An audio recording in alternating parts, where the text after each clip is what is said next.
اللهم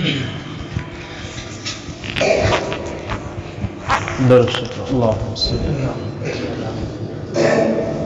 كما صليت على إبراهيم وعلى آل إبراهيم إنك حميد مجيد نحمده ونصلي على رسوله الكريم أما بعد قال الله تبارك وتعالى في القرآن المجيد والفرقان الحميد كنتم خير أمة أخرجت للناس تأمرون بالمعروف وتنهون عن المنكر وتؤمنون بالله. میرے بھائیو عزیز ساتھیو، اللہ کا کرم ہوا، احسان ہوا، اللہ رب العزت نے ہم سب کو جمعہ کی تیاری کرنے کی توفیق عطا فرمائی اور تھوڑی سی دیر دین کی بات کہنے کی اور سننے کی توفیق عطا فرمائی. میرے بھائیو، اللہ رب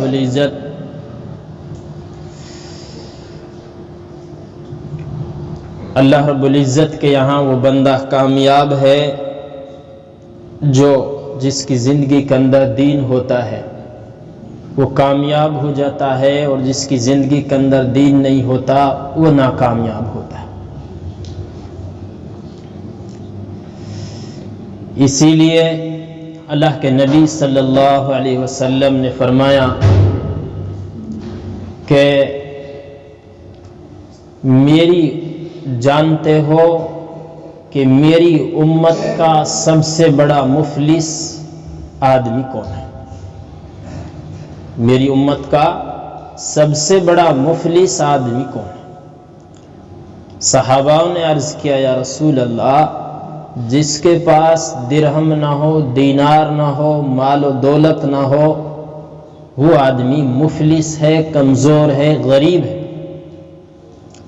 تو اللہ کے نبی صلی اللہ علیہ وسلم نے فرمایا، میری امت کا سب سے بڑا مفلس آدمی وہ ہے جس کے پاس نماز روزہ کے ذخیرے بہت ہوں، جنہوں نے نماز اپنی زندگی میں بہت ادا کی ہو، بہت سارے حج کیے ہوں، بہت سارے صدقے خیرات کیے ہوں. غرض یہ ہے بہت ساری انہوں نے اپنی زندگی پوری دین پر لگا دی، لیکن انہوں نے کسی کی زمین دبائی ہوگی اور کسی کو گالی دی ہوگی، کسی کا مال ہڑپ کیا ہوگا، کسی کو زبانی نقصان پہنچایا، کسی کو بدنی نقصان پہنچایا. غرض یہ ہے کہ اس کا کام تھا ایذا رسانی. تو کل قیامت کے دن حق والے آئیں گے اور وہ اپنا حق لیں گے.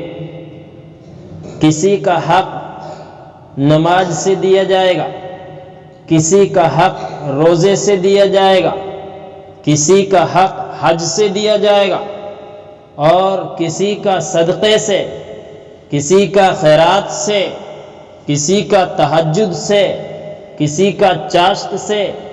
غرض یہ ہے کہ جتنے بھی اس کے نیک کام ہیں، جتنے کی بھی اس کے نیک ذخیرے تھے، پہاڑوں کے مانند جمع کیا ہوا تھا، وہ ان کی ایذا رسانی کی وجہ سے وہ ختم ہو جاتے ہیں، اور پھر بھی ان کے حق حق والے باقی رہیں گے. تو میرے بھائیوں، آخر میں آ کر کے کہا جائے گا کہ ان حق والوں کے گناہ ان پر لاد دیے جائیں، اور ان کی وجہ سے یہ آدمی دوسروں کے گناہوں کی وجہ سے، دوسروں کی لغزش کی وجہ سے، اور دوسروں کی دین سے دوری کی وجہ سے، اس پر وہ گناہ، وہ عذاب، وہ بلائیں اس کے اوپر ڈال دی جائیں گی، اور یہ آدمی جہنم میں چلا جائے گا، نمازی ہونے کے باوجود بھی، روزہ دار ہونے کے باوجود بھی، خیرات کرنے کے باوجود بھی، حج کرنے کے باوجود بھی، یہ آدمی کہاں جائے گا؟ جہنم میں چلا جائے گا. پتہ یہ چلا عبادت کے ذریعے سے اللہ کی عبادت کے ذریعے سے، نماز کے ذریعے سے حقوق العباد معاف نہیں ہوتے۔ کسی کی زمین دبا لی ہو، کسی کو گالی دی ہو، کسی کی غیبت کی ہو، جتنے بھی گناہ کیے ہیں وہ سارے کے سارے جو ہیں، جو حقوق العباد سے تعلق رکھتے ہیں، وہ عبادت سے معاف نہیں ہوتے۔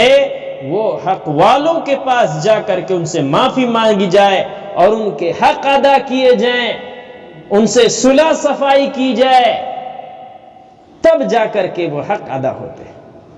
جس کی زمین ہے اس کو واپس کی جائے، جس کو گالی دی ہو اس کو معافی مانگی جائے، جس کی غیبت کی ہو اس کی غیبت کی معافی مانگی جائے، تب جا کر کے یہ حق معاف ہوتے ہیں۔ میرے بھائیوں، اپنے حقوق دیکھ لیا کرو، میرے اوپر کتنے حق ہیں، میرے اوپر کتنوں کا قرض باقی ہے۔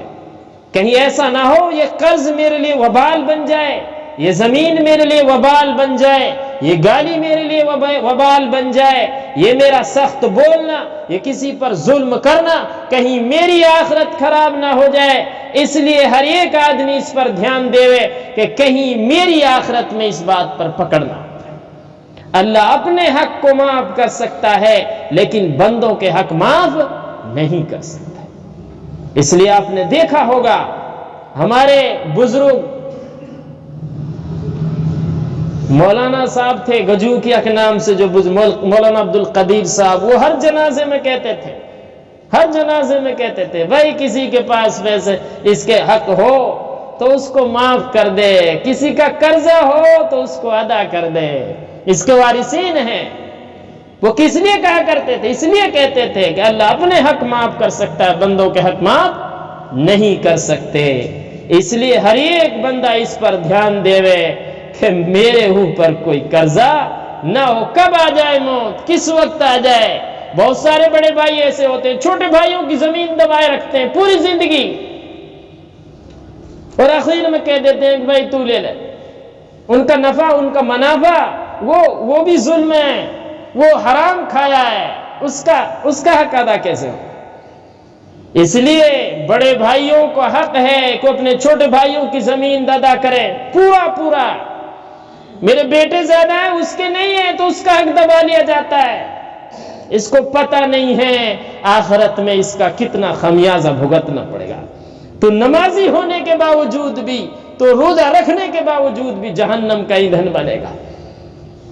یہاں اس چھوٹی سی زندگی میں اتنے بڑے وبال اپنے سر پہ نہ رکھ میرے بھائیوں۔ اس لیے اللہ کے نبی نے فرمایا میری امت کا سب سے بڑا مفلس وہ ہے جو عبادت کے باوجود بھی، بندگی کے باوجود بھی حقوق العباد کی بنا پہ جہنم میں چلا جائے گا۔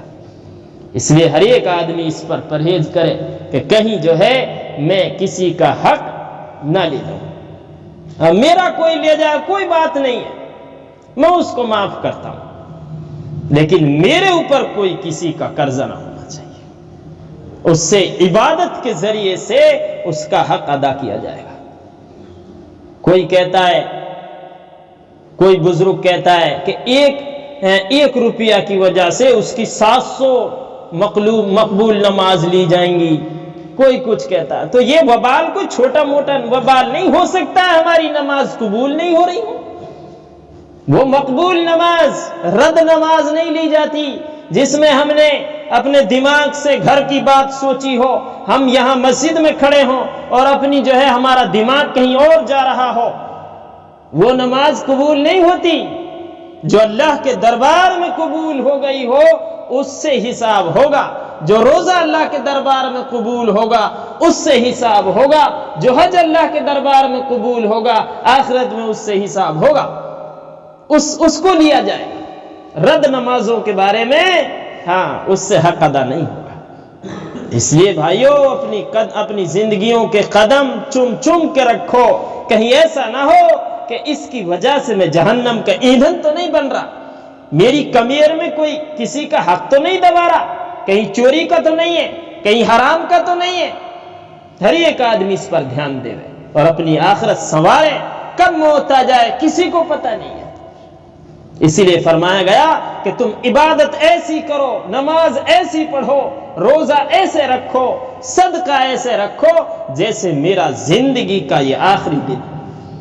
ہو سکتا ہے میں عصر کی نماز پڑھوں یا نہ پڑھوں، مغرب کی نماز پڑھوں یا نہ پڑھوں، ہر ایک عمل کو آخری عمل سمجھ کر کرنا چاہیے کہ اس کے اندر خشوع خضوع ہوگا، اللہ کا ڈر ہوگا، اللہ کا خوف ہوگا۔ اس لیے بھائیو، اپنی زندگیوں کو دیکھو، اپنی زندگیاں سنوارو اور اپنے گھر کو دیندار بناؤ، اور اپنے زندگی کو حساب کتاب لگا کر رکھو کہ میرے اوپر کسی کا حق نہیں جانا چاہیے۔ اللہ رب العزت ہم سب کو عمل کرنے کی توفیق عطا فرمائے۔ وآخر دعوانا الحمدللہ۔